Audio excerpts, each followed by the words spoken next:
அனைவருக்கும் வணக்கம்.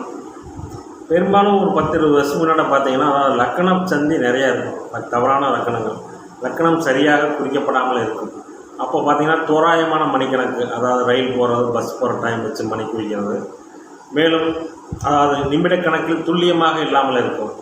1/4 மணி நேரம், அரை மணி நேரம், 3/4 மணி நேரம் இப்படி தான் சொல்லுவாங்க. வந்து 2 நிமிஷம், 3 நிமிஷம், 5 நிமிஷம் அப்படிங்கிறது இந்த 20-30 வருஷத்துக்கு முன்னாடி வராது. அது மாதிரியான அமைப்புகளில் சில நிலைகளில் லக்கண சந்தி ஏற்படும் போது அது எந்த லக்கணம் என்பதை கண்டுபிடிப்பதில் மிகுந்த சிரமம் ஏற்படும். இதன் மூலம் பலன்களும் தரும். அதை நாம் பார்க்கும்போது பார்த்திங்கன்னா பலனே ஆப்போசிட்டாக இருக்கும். இந்த மாதிரியான அமைப்புகளில் லக்கணத்தை சரி செய்வது எப்படி என்பதை, அதாவது பார்த்திங்கன்னா ஜாதகருக்கு நடந்த சம்பவங்கள், நடந்து கொண்டிருக்கும் சம்பவங்கள், ஜாதகருடைய குணம், இவற்றை எல்லாம் அறிந்தாலே வந்து பார்த்திங்கன்னா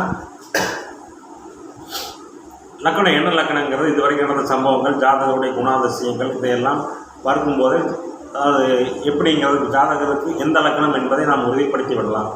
இந்த அமைப்பில் பார்த்திங்கன்னா ஒரு உதாரண ஜாதகம் மூலம் இதை விளக்கும்போது உங்களுக்கு சில விஷயங்கள் புரிபடும்.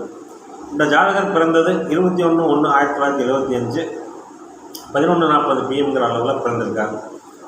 இந்த ஜாதகர், அதாவது ஜாதகப்படி பார்த்திங்கன்னா மேசராசி, பரணி நட்சத்திரம், துலா லக்னம். லக்கணத்துக்கு 2 ராகு, 3 செவ்வாய், 4 சூரியன், புதன், சுக்கிரன், 5 குரு, 7 சந்திரன், 8 கேது, 9 சனி. இந்த ஜாதகத்துக்கு பார்த்திங்கன்னா அதாவது நல்ல திருமண வாழ்க்கை, மனதுக்கேற்ற கணவர் என்ற மாதிரியான அமைப்பு தான் இந்த ஜாதகத்தில் இருக்கிறது. ஏனென்று கேட்டால் 7ஆம் அதிபதி சனியின் பார்வையில் இருந்தாலும் அவர் ராஜயோகாதிபதி என்பதாலும் சனியின் பார்வையோடு டிகிரி அடிப்படையில் இல்லை. அந்த சனி 5ஆம் வீட்டோடு 4ஆம் வீட்டோடு பரிவர்த்தனை அடைவதும் பார்த்திங்கன்னா இந்த ஜாதகருக்கு குரு 5இல் காரகோபாவக நாஸ்தியில் அமர்ந்திருப்பதும் இந்த ஜாதகருக்கு புத்திர பாக்கியம் போன்ற விஷயங்கள் தடைப்படும். மேலும் நல்ல கணவர் என்ற அமைப்பு இந்த ஜாதகத்தில் தெளிவாக தெரிகிறது. ஆனால் இந்த பெண்ணுக்கு கணவர்கள் பிடிவாதக்கார, முன்கோபக்கார, அதாவது சைக்கோ மாதிரியான கணவர் அமைந்திருக்கிறார். அதற்கு காரணம் என்னவென்று கேட்டால் இங்கே லக்னம் தான் தவறாக கணிக்கப்பட்டுள்ளது. இந்த ஒரு 5 நிமிஷம் முன்னாடி போட்டிங்கன்னா இந்த லக்கணம் பார்த்திங்கன்னா கன்னி லக்கணம் ஆகிடும்.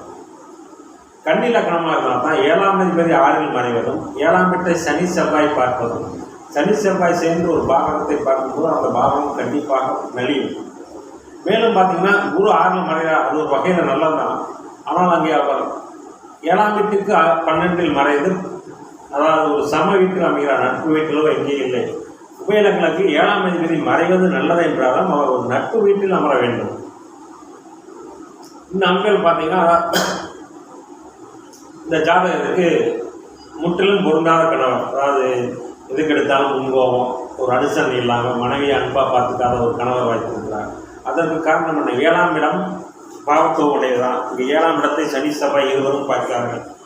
சனி செவ்வாய் 7ஆம் இடத்தை பார்க்கும்போது அந்த பாவகம் கெடுகிறது. 7ஆம் அதிபதி 6இல் மறைகிறார். 7ஆம் வீட்டுக்கு எந்த விதமான சுபகிரகத்தோடும் இல்லை. கன்னி லக்னமாக வச்சு பார்த்தீங்கன்னா அப்போ தான் இந்த ஜாதகருக்கு சரியான லக்னம் என்பது கன்னி லக்னம் என்பதுதான் குறிப்பிட வேண்டும்.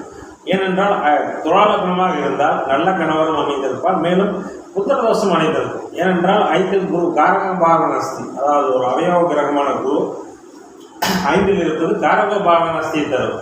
இந்த அமைப்பில் கன்னி லக்னமாக போட்டிங்கன்னா 5ஆம் அதிபதி புதனும் சனியும் பரிவர்த்தனை அடைகிறார்கள். இந்த ஜாதகருக்கு ஒரு ஆண் வாரிசு இருக்குது. இந்த மாதிரியான பலன்கள். மேலும் ஜாதகரே மிக நல்ல குணம் படைத்தவர். வளர்பிறை சந்திரன் லக்னத்தை பார்த்தால் லக்னத்தை ஜாதகரே வந்து பார்த்தீங்கன்னா நல்ல புத்திசாலியாக இருப்பார். ஏனென்றால் புதனும் சனியும் பரிவர்த்தனை. லக்னாதிபதி தர்மகர்ம கன்னி லக்னமாக பார்க்கும்போது அங்கே தர்மகர்மாதிபதி யோகம் போன்ற ஒரு யோகம் இருக்கிறது.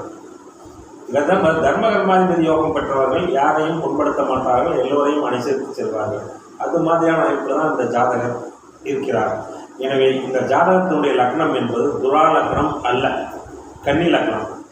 கன்னி லக்னமாக இருந்தால் மட்டுமே இவருக்கு நடந்த அனைத்து சம்பவங்களும் சரியாக வரும். அதாவது நல்ல ஆண் குழந்தை, சரியில்லாத திருமண வாழ்க்கை, அதாவது மனைவி பிடிக்காத திருமண வாழ்க்கை, அதாவது அனுசரித்து செல்லாத கணவர் போன்ற அமைப்புகள் இருந்திருக்கும். அதே துலா லக்னமாக இருந்தால் நல்ல கணவர் வச்சிருப்பார். ஏன்னா 7ஆம் அதிபதி செவ்வாய் குருவின் வீட்டில் இருக்கிறார், வளர்பிறை சந்திரன் 7ஆம் வீட்டில் இருக்கிறார். அப்பொழுது 7ஆம் பாவகம் கெடவில்லை. எனவே நல்ல குணம் படைத்த நல்ல ஆரோக்கியமான வசதியான கணவர் கிடைத்திருப்பார். ஆனால் அந்த ஜாதகத்துக்கு வசதியான கணவர் கிடைச்சாலும் கணவரால் நிம்மதி இல்லாத மன வாழ்க்கை இந்த ஜாதகத்துக்கு போயிட்டு இருக்கு. அதற்கு காரணம் என்ன? கன்னி லக்னமாக போட்டு பாருங்க, சரியாக வரும். கன்னி லக்னத்துக்கு 7ஆம் வீட்டை செவ்வாய் 4ஆம் பார்வையாக 7ஆம் வீட்டையும் சனி 10ஆம் பார்வையாக 7ஆம் வீட்டையும் பார்க்குறாங்க. 7ஆம் வீட்டிலே தன் வீட்டுக்கு 12ல் 6ல் மறைஞ்சிருக்காங்க. இதே துரோலக்னமாக இருந்தால் குரு 5 கண்டிப்பாக காரகோபாவன விஷயம் தருவார். ஏனென்றால் துரோலக்னத்துக்கு குரு அவயவம். கன்னி லக்னத்துக்கு என்னதான் அவயவம் இருந்தாலும் ஒன்றும் பெரிய, அதாவது இந்த பாதகத்தன்மை என்று மட்டும்தான் பெற்றிருக்கிறத தவிர துரோலக்னத்துக்கு மாதிரி வம்பு வழக்கு பிரச்சனை காரகோபாவன இதையெல்லாம் செய்ய மாட்டார். கன்னி லக்னத்துக்கு 5 குரு இருக்கிறது பார்த்தீங்கன்னா ஆண் வரிசை இருக்கும். சரிங்களா? கன்னி லக்னமாக போட்டீங்கன்னா சரியாக வரும். ஏனென்றால் 5ஆம் அதிபதியும் 9ஆம் அதிபதியும் பரிவர்த்தனை, கர்மாதிபதிகள் ஒன்று சேர்ந்து 5ஆம் இடத்தில் இருக்கிறார்கள். நல்ல பண்புள்ள குழந்தை பிறந்திருக்கும். கணவருக்கு நேர்மாறான குழந்தை, நல்ல அறிவுள்ள, நல்லா படிக்கக்கூடிய திறமை வாய்ந்த ஆண் குழந்தை பிறந்திருக்கும். எனவே கன்னி லக்னத்தைப்படி பார்த்தீங்களா என்றால் இந்த ஜாதகத்துக்கு பலன் தெளிவாக வரும். எனவே ஒரு 5 நிமிஷம் 10 நிமிஷம் முன்பின் அமைப்பில் பிறந்த லக்கணங்களை அவருடைய வாழ்க்கை சம்பவங்களையும் நடக்கும் சம்பவங்களையும் ஒப்பிட்டு தான் லக்கணத்தை சரி செய்யணும். அப்படி சரி செய்யாமல் லக்கணச்சந்தியில் இருக்கிறத வச்சு நீங்கள் பலன் கூறினீங்கன்னா சில நிலைகளில் பலன் தவறிவிடும் என்பது நிதர்சனமான உண்மை. அது மாதிரி தான் துரோலக்னத்தில் பிறந்திருக்குன்னா 7 வளர்ப்பிறை சந்திரன் இருக்கிறாரு, எனக்கு ஏன் வந்து இப்படிப்பட்ட கனவு அமைஞ்சிருக்காருன்னு கேட்டால் லக்னத்தை பாருங்கள், கன்னி லக்னமாக போட்டு பாருங்கள், சரியாக வரும். 7ஆம் இடத்தை சனி செவ்வாய் பார்க்கணும், 7ஆம் அதிபதி 6ல் மறைவது, இது எல்லாமே அந்த லக்னச்சந்தியினால் ஏற்படும் விளைவுகள். கன்னி லக்னம் தான் இந்த ஜாதகம் பிறந்த உண்மையான லக்னம் என்பதை இதன் மூலம் நாம் புரிந்து கொள்ளலாம். நன்றி, வணக்கம்.